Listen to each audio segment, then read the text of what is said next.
মধ্যপ্রাচ্যের যুদ্ধের অবস্থা আবারও ভয়াবহ আকার নিল। আজ অর্থাৎ ৩রা জুন ইরান একই সাথে হামলা চালিয়েছে বাহরাইন, কুয়েত এবং ইরাকের মার্কিন ঘাঁটিগুলিতে।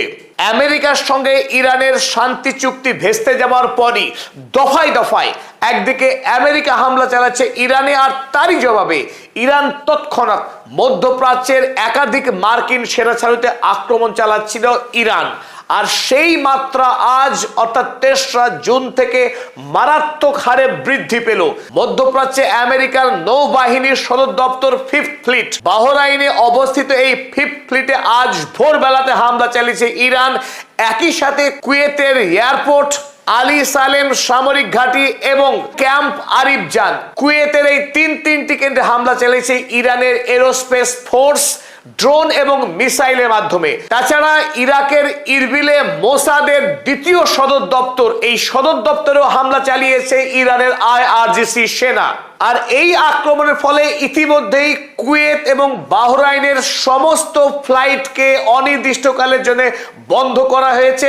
এমনকি আরব আমিরাতেরও বেশ কিছু ফ্লাইটকে আপৎকালীন বন্ধ করার খবর আসতে শুরু করেছে।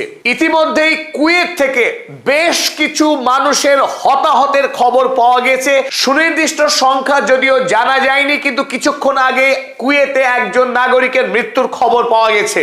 গতরাতে মার্কিন সেনারা ইরানের হরমুজ প্রণালীতে অবস্থিত কেশম আইল্যান্ডে সামরিক সেনা ছাউনিতে আক্রমণ করে।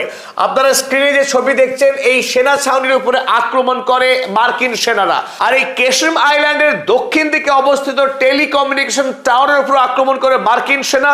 পাশাপাশি হরমুজে ইরানের একটি অয়েল ট্যাঙ্কার উপর আক্রমণ করে আগুন ধরিয়ে দেয় মার্কিন সেনারা। আর এই সমস্ত আক্রমণ করা হয়েছিল বাহরাইন এবং কুয়েতের সামরিক সেনা ছাউনিগুলো থেকে। সুতরাং আজ ভোর থেকেই ইরান লাগাতার আক্রমণ শুরু করে দেয় বাহরাইন এবং কুয়েতের একাধিক মার্কিন সেনা ঘাঁটিকে লক্ষ্য করে। চাইনা ডেইলি খবরের কাগজ আমেরিকার মধ্যপ্রাচ্যের সেন্ট্রাল কমান্ডারে কোট করে লেখে, US forces hit Iran's Qasem Island after Iranian attacks. আক্রমণ পাল্টা আক্রমণ চলছিলই।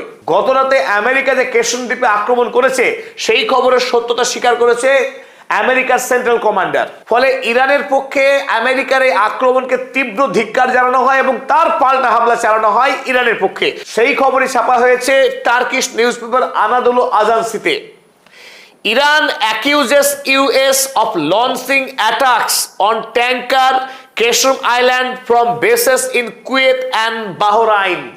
মধ্যপ্রাচ্যের এই দেশগুলি আমেরিকা যুক্তরাষ্ট্রকে সামরিক সেনা ছাউনি তৈরি করতে দিয়ে আমেরিকা এবং ইসরায়েলের সঙ্গে যে সহযোগিতা করে আসছে তার বিরুদ্ধে ইরান ধারাবাহিক প্রতিবাদ জানিয়েছে। এবং আজ এই বাহরাইন এবং কুয়েতে থাকা মার্কিন সেনা ছাউনিগুলিকে লক্ষ্য করে একাধিক ড্রোন এবং মিসাইল হামলা চালানো হয়েছে ইরানের ইসলামিক রেভলিউশনারি গার্ড কোর এবং এরোস্পেস ফোর্সের পক্ষ থেকে।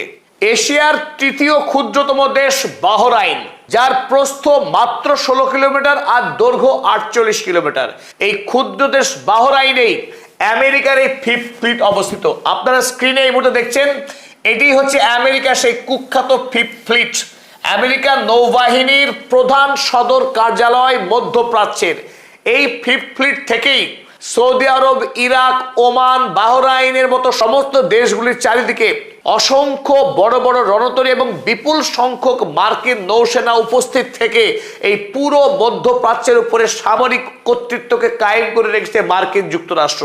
সুতরাং এই 5th ফ্লিটেই 39 দিনের যুদ্ধ চলাকালীন সময়ে ইরান একাধিকবার আক্রমণ করেছিল এবং আজ এই 5th ফ্লিটে ইতিমধ্যেই বেশ কয়েকবার হামলা চালিয়েছে বলে খবর পাওয়া গেছে ইতিমধ্যেই। এই প্রেক্ষিতে বিশ্বের অন্যতম প্রধান সংবাদ সংস্থা রয়টার্স তারা খবর ছেপেছে, Iran's IRGC attacks US 5th fleet headquarters. ইরানের IRGC আমেরিকার 5th ফ্লিট হেডকোয়ার্টারে আক্রমণ চালিয়েছে। এয়ারবেস, লোকাল মিডিয়া রিপোর্টস এবং ওই 5th ফ্লিটের সদর দপ্তর ছাড়াও বাহরাইনে যে সামরিক সেনা ছাউনি সেখানেও আক্রমণ করেছে ইরান বলে দাবি করেছে রয়টার্স। ইরানের প্রেস টিভি তারাও এই খবরের সত্যতা স্বীকার করেছে। তারা লিখেছে, US 5th fleet in Bahrain has been hit with aerospace forces missile and drone. ইরানের এরোস্পেস ফোর্সের পক্ষ থেকে মিসাইল এবং ড্রোন দিয়ে বাহরাইনে উপস্থিত আমেরিকার এই ফিফথ ফ্লিটে আক্রমণ চালানো হয়েছে, সে কথা জানিয়েছে প্রেস টিভি। যদিও এখনো পর্যন্ত ইরানের পক্ষ থেকে সরাসরি ইসরায়েলে কোনো আক্রমণ করা হয়নি, তবে এই আক্রমণের মূল কারণ একদিকে আমেরিকার ইরানের উপরে হামলা, দ্বিতীয়ত ইসরায়েল যেভাবে লেবাননে গণহত্যা বাড়িয়ে চলেছে তার বিরুদ্ধে ইরান হুমকি দিয়েছিল তারা অবিলম্বে ইসরায়েলের বিরুদ্ধে যুদ্ধ শুরু করবে। আর সেই কথা রেখেছে ইরান। আজ ইরাকের ইরবিলে অবস্থিত মোসাদের সদর দপ্তর, সেই সদর দপ্তরে হামলা চালিয়ে ইসরায়েলকে বড়সড় বার্তা দিল ইরান। ইংল্যান্ডের বিশিষ্ট সাংবাদিক এবং অধ্যাপক সুলাইমান আহমেদ তিনি জানিয়েছেন, explosions in Mossad headquarter in Erbil in Iraq heard। ইরাকের ইরবিলে মোসাদের সদর দপ্তরে বিস্ফোরণের সংবাদ পাওয়া গেছে। কুর্দিশ কোমালা লিডারের পক্ষে এর কথা সত্যতা স্বীকার করা হয়েছে। ইতিমধ্যেই বিভিন্ন সংবাদ সংস্থায় প্রকাশিত হয়েছে কুয়েতের এয়ারবেস এবং এয়ারপোর্টে যে সমস্ত ড্রোন এবং মিসাইল হামলা চালানো হয়েছিল তার ভিডিও ফুটেজ। আপনারা এই মুহূর্তে স্ক্রিনে একটি স্ক্রিনশট দেখতে পাচ্ছেন, যে স্ক্রিনশট দেখা যাচ্ছে আকাশ থেকে অসংখ্য অগ্নিবলয় মাটিতে এসে পড়ছে। যদিও আকাশপথেই কুয়েতের পক্ষে বেশ কিছু মিসাইল এবং ড্রোনকে ইন্টারসেপ্ট করা হয়েছে, আকাশেই ধ্বংস করে দেওয়া হয়েছে। তবে একসাথে ইরান যেহেতু অসংখ্য ড্রোন এবং মিসাইল হামলা চালিয়েছিল, তার বেশ কয়েকটি আশ্রয় পড়েছে মাটিতে এসে, আশ্রয় পড়েছে কুয়েতের বিমানবন্দরে। কুয়েতের এয়ারপোর্টের প্যাসেঞ্জার টার্মিনাল সম্পূর্ণরূপে ধ্বংস হয়েছে এবং বেশ কিছু যাত্রী তাদেরও আহত হওয়ার খবর পাওয়া গেছে এবং একজনের নিশ্চিত মৃত্যুর খবরও পাওয়া গেছে ইতিমধ্যেই। আর এই প্রেক্ষিতে স্বাভাবিকভাবেই ইতিমধ্যেই বাহরাইন কুয়েতের সম্পূর্ণরূপে বিমান পরিষেবা বন্ধ করা হয়েছে এবং আংশিকভাবে আরব আমিরাত অর্থাৎ দুবাই, আবুধাবি শহরেরও বেশ কিছু ফ্লাইটকে ক্যান্সেল করা হয়েছে। ইরানের ওয়ানা নিউজ তারা খবর করেছে, flight suspended in Bahrain, Kuwait and UAE। মধ্যপ্রাচ্যের কুয়েত, বাহরাইন এবং আরব আমিরাত যেহেতু বিশ্ব বাণিজ্যের অন্যতম গুরুত্বপূর্ণ কেন্দ্র, তাই মধ্যপ্রাচ্যে ফ্লাইট ক্যান্সেল হওয়ার অর্থ বিপুল পরিমাণের ক্ষতি এবং আরব আমিরাতের মতো দেশগুলির বিশ্বাসযোগ্যতায় গিয়ে ধাক্কা খাওয়া। আর সেই কাজই কিন্তু এখন বারবার ঘটছে। ইসরায়েলি জায়নবাদকে মধ্যপ্রাচ্যে যে সমস্ত রাষ্ট্র সহযোগিতা করবে এবং মার্কিন সেনাবাহিনীকে কুটুমের মতো আতিথেয়তা যে সমস্ত দেশ করছে, সেই দেশগুলোকে ইরান যে ক্ষমা করবে না তার জ্বলন্ত প্রমাণ আরো একবার দিল ইরান আজ।